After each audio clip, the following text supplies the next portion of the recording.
Hello, my lovely students. How are you all? My name is Lavish Agarwal and I'm your maths educator. Today we are taking class 6 mathematics, chapter number 6, that is perimeter and area. And today's part also we will figure out some questions. So let's start with the question on the screen. On the screen, it is saying by splitting the following figure into rectangles, find their areas. देखो करना क्या है हमको, इस figure का हमें area निकालना है, बट कैसे निकालना है? Question is saying you have to split this figure into rectangles. आपको इनको रेक्टेंगल्स में स्प्लिट करना है. तो हम लोग जब रेक्टेंगल्स में स्प्लिट करेंगे तो हम लोग इसका एरिया इजीली निकाल पाएंगे, क्योंकि हमें एरिया ऑफ रेक्टेंगल का फॉर्मूला पता है. बट क्या हमें इस फिगर का फॉर्मूला पता है? नहीं पता ना. तो हम लोग क्या करेंगे, पहले इस फिगर्स को रेक्टेंगल्स में ब्रेक करेंगे, उसके बाद हर एक रेक्टेंगल का हम लोग एरिया निकालेंगे और उन सबको ऐड करेंगे. नहीं समझ में आया? चलिए देखते हैं. सबसे पहले हमें क्या बोला गया है, you have to split the following figure into rectangles. तो आइए इसको हम लोग रेक्टेंगल में स्प्लिट करते हैं. तो हम लोगों ने एक स्प्लिट यहां किया, तो एक रेक्टेंगल ये बन गया हमारा. दूसरा स्प्लिट हमने ये कर दिया, ये सेकंड रेक्टेंगल बन गया. This is the third split, ये हमारा थर्ड रेक्टेंगल हो गया. एंड दिस इज फोर्थ, ये हमारा फोर्थ रेक्टेंगल हो गया. तो हम लोगों ने क्या किया, इसको रेक्टेंगल्स में पहले कन्वर्ट किया. अब हम लोगों के पास कितने फिगर हैं? हम लोग कह सकते हैं A figure, B figure, C figure and D figure. हमारे पास 4 फिगर आ गए. ठीक है, अब हमें क्या करना है सर, हम इन सबका इंडिविजुअली क्या कर लेंगे, सबका हम लोग एरिया निकालेंगे और उन सबको ऐड कर देंगे. तो हम लोगों को इस वाले फिगर का एरिया पता लग जाएगा. समझ में आ गया?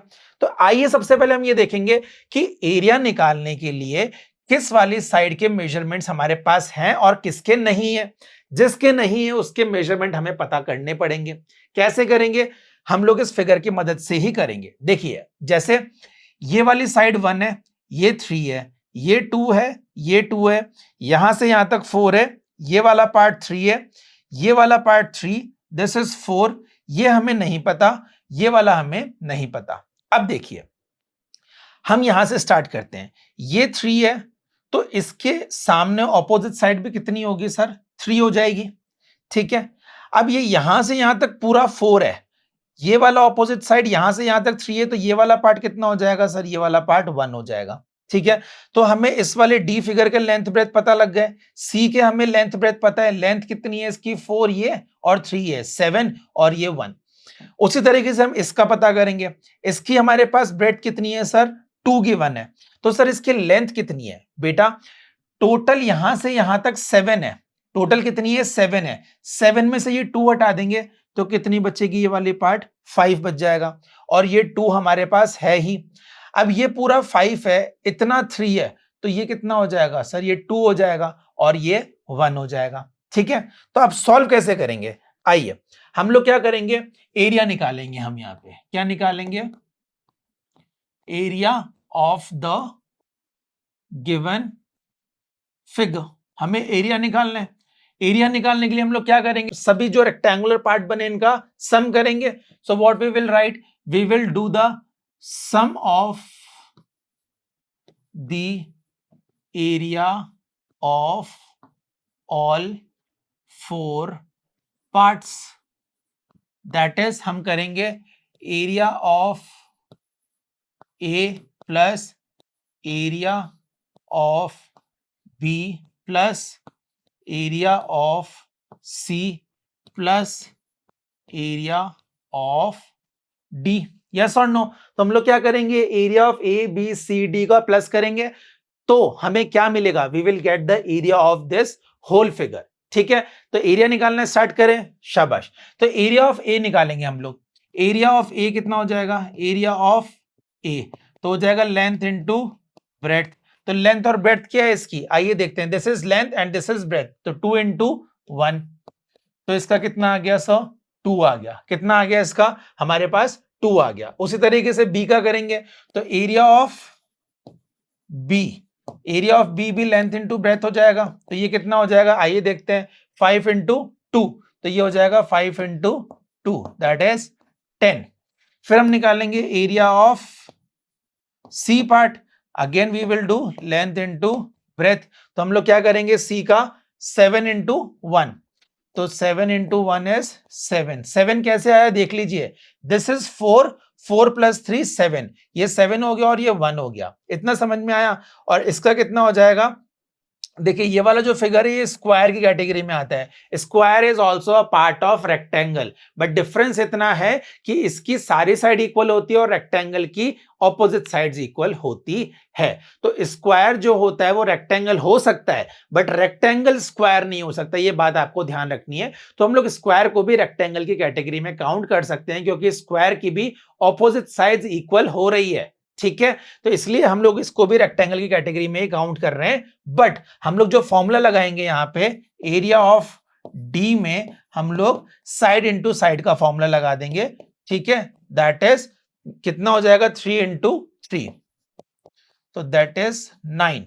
ठीक है, तो हमें ए बी सी डी सभी का एरिया पता लग गया। अब हमको क्या करना है? इनका सम करना है। So what we will do, we will add them all. 2 + 10 + 7 + 9, तो कितना आ जाएगा? 10 + 9 19, 20, 21 एंड 28। तो इसका हमारे पास कितना आ गया? 28 आ गया। तो एरिया क्या आ गया हमारे पास? इसका 28 स्क्वायर यूनिट हम लोग लिख सकते हैं। हमें कुछ नहीं समझ में आ रहा तो हम लोग स्क्वायर यूनिट लिख सकते हैं। ठीक है, कोई डाउट इसमें? समझ में आ गया क्वेश्चन? यस और नो? जल्दी बताइए। शाबाश, चलिए। तो ये था हमारा क्वेश्चन, जिसमें हम लोगों के पास एक फिगर था, उसको रेक्टेंगुलर में हम लोगों ने ब्रेक किया। हर एक रेक्टेंगल का हम लोगों ने एरिया निकाला और उसको निकालने के बाद सबका सम किया, तो हमारे पास 28 स्क्वायर यूनिट आंसर आ गया। आगे समझ में? इंटरेस्टिंग था क्वेश्चन। एक और ट्राई कर लें, समझ में आएगा। चलिए आइए एक मेरे साथ और कर लीजिए क्वेश्चन। दोबारा हमको क्या करना है बेटा? कि फिगर दे रखा है। अब अगेन हमको इस फिगर का तो फॉर्मूला आता नहीं है एरिया का, तो हम लोग क्या करेंगे? इसको भी रेक्टेंगल में ब्रेक करेंगे। तो चलिए रेक्टेंगल में ब्रेक करते हैं। तो this is first rectangle and this is your second rectangle break. तो हमारे पास कितने फिगर बने? इसमें 3 फिगर बने सर, ए बी एंड सी।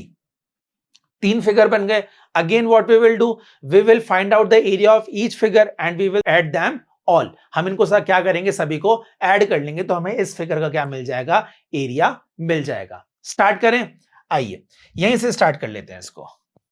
यहां पे हम लोग लिखेंगे एरिया ऑफ ए, बट हमें पहले पता होना जिसकी लेंथ ब्रेथ क्या है। तो ए की पता है हमें लेंथ ब्रेथ, यहां पे ये लेंथ हो गई और ये ब्रेथ हो गई। ठीक है, तो 3 1 इसका पता है हमें। इसका भी हमें पता है, अगर ये 3 की साइड है तो ये भी 3 की साइड होगी, क्योंकि ये ऑपोजिट साइड है ना, बिल्कुल देखो सेम है। तो ये भी 3 हो गई और ये भी 1 हो गई। अब इसका क्या? अब इसका कैसे पता करेंगे हम लोग? यहां से यहां तक 2 है, पर ये पूरी तो 3 है, तो यहां से यहां तक अगर 2 हुई तो ये बची हुई कितनी हो गई सर? 1 हो गई।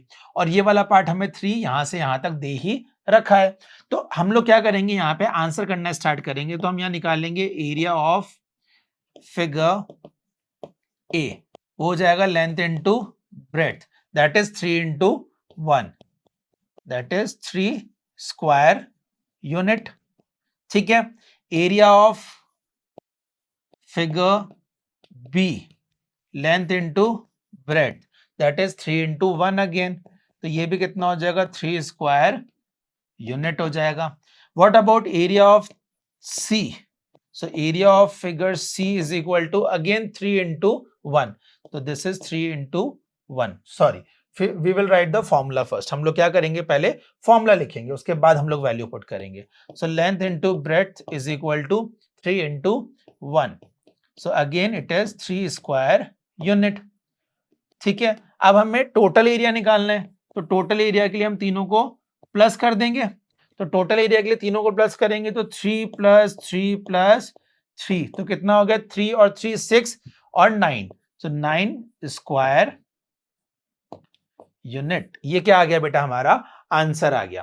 क्लियर है? समझ में आया कैसे हुआ क्वेश्चन? ऐसे कुछ फिगर्स आपको हमेशा देखने मिलेंगे एग्जाम में, और आपको अगर ये बोलेगा तो भी ठीक है, और नहीं बोला है कि इसके आपको रेक्टेंगल्स में ब्रेक करने या स्क्वायर में ब्रेक करने, तो आप ऑटोमेटिकली इसको ऐसे ब्रेक करके और इसके इंडिविजुअल फिगर का एरिया निकाल के सबको ऐड कर लीजिएगा। तो उससे क्या मिल जाएगा आपको? इस पर्टिकुलर फिगर का एरिया मिल जाएगा। Why? Because we have learn the area of square, rectangle and triangle. तो हमें इन्हीं में ब्रेक करके और इनका फिगर का, या फिर हम लोग कह सकते हैं एरिया, निकालना पड़ेगा। समझ में आ गई बात? अगर ये समझ में आ गया है, so this is all for today. Let's meet in another video. Till then take care, good bye.